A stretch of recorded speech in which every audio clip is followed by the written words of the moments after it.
Hi guys, so my name is Hallie Freeman and my topic is on the Synoptic Gospels and the Q problem. And just a little information to help you understand, my paper is that the Gospel of Mark, Matthew, and Luke are called the Synoptic Gospels.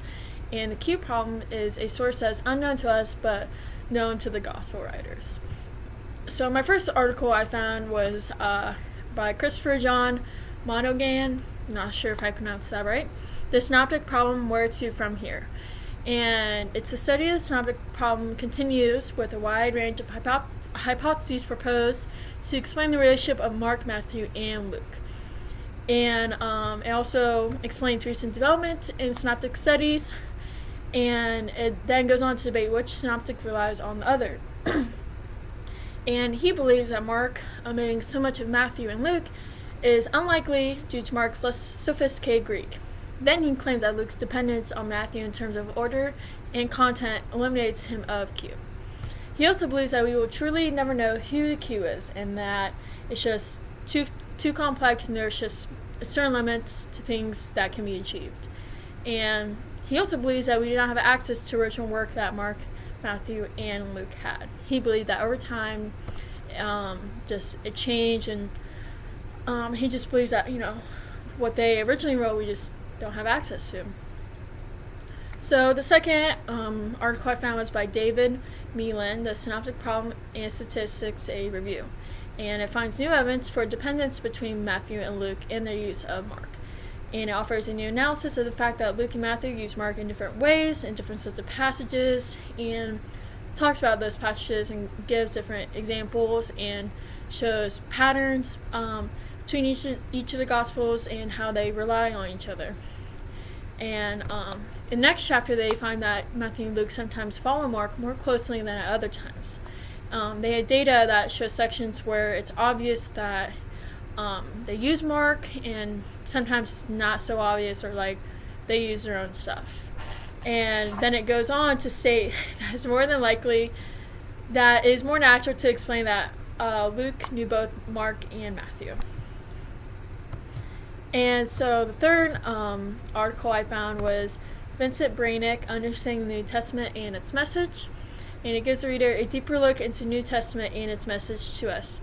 Branick goes behind the Gospels and believes oral tradition plays a key role in each Gospel. And each of the Synoptic Gospels show hints of the human process in each of their writings. And he believes, he comes up with a hypothesis, talks about it, gives evidence for it. And his hypothesis is that the stories of Jesus were passed down first by oral tradition. And he explains that oral transmission was very important at that time. He thinks that during that time, once they heard about it, they immediately told someone else, and that continued. And, when you're telling someone something else, sometimes you forget certain details. So he believes that, that could have affected the Synoptic Gospels, and talks about that.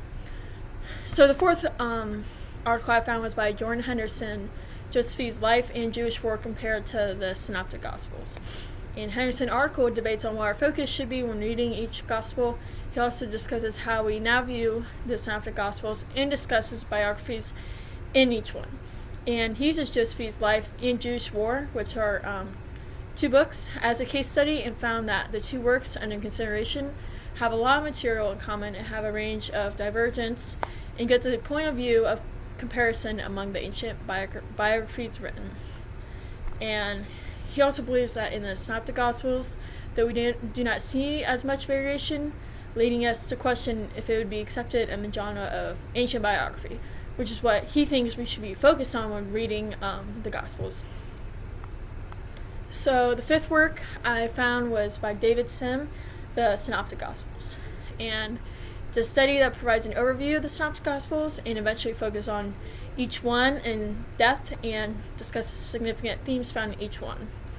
And he also includes different articles and journals he has found and compares ideas to each other in his own opinion. So he says that the Gospel of Mark is shorter in length when compared to the other Gospels, and it raises many questions, but Sim singles out two in particular, and the first is the date and location of the Gospel of Mark.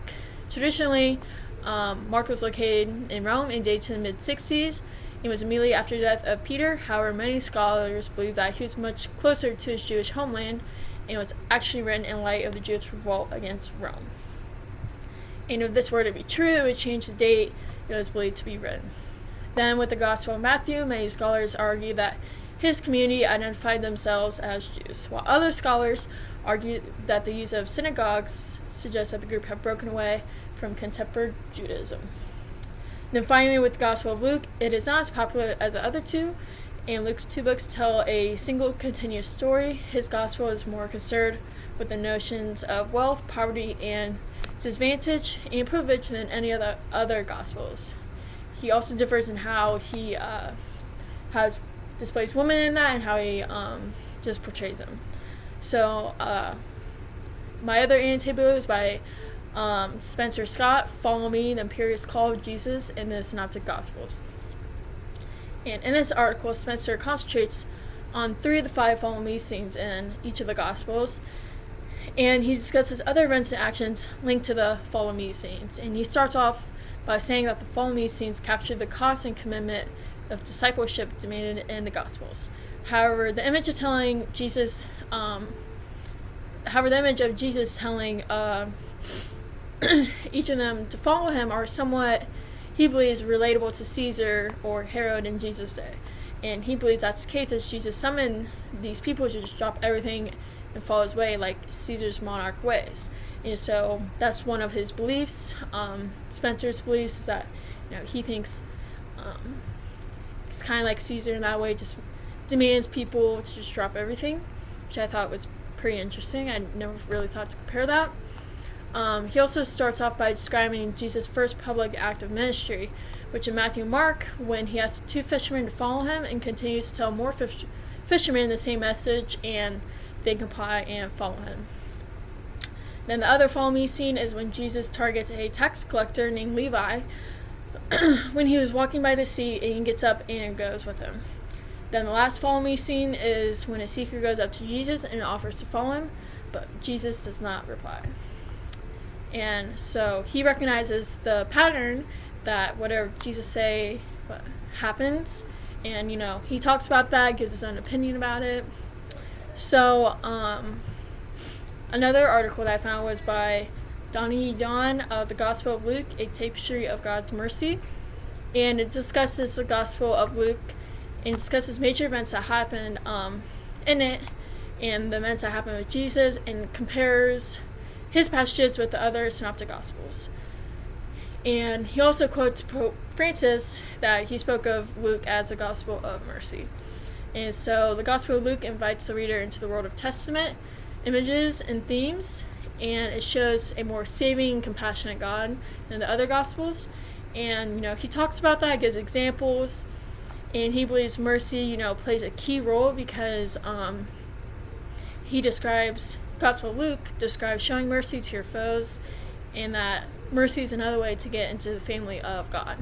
And so he talks about, gives examples from the Gospel, and he believes that the center of the Gospel of Luke theme of mercy is Jesus' death on the cross. And he believes that's the case, as Jesus could no longer reach out with a healing touch to those who were crying out for mercy. And, he believes that has a deeper meaning, and he just talks about the Gospel of Luke, gives kind of an overview and discusses major themes in it. And so my last article is by John Drury, What Are the Gospels? And it explains the development in the Christian gospel and how Mark, Matthew, and Luke each represent it. And he explains that the purpose of the Gospels is to make it so those who were not there at that moment can understand and interpret it. And historically, he believes that we know that Jesus made his first appearance at the moment of his death. Now, that's what he thinks, and he talks about it more, but that's one of his main statements, that he believed his first appearance was at the moment of his death. And he also says that both Mark and Paul spend a majority of the time talking about the death of Jesus and revive the Old Testament. And with each gospel, they include information about the past gospel and include their own information as well. And he sees gospeling, this as imaginative exercise in that it changes due to the present historical climate. So he sees it where, Gospel of Luke and Matthew, they take just, little parts from each other, incorporate into their writing, and offer their own opinion. And he thinks that's because of the present historical climate. And so, he talks about that, gives examples of it. So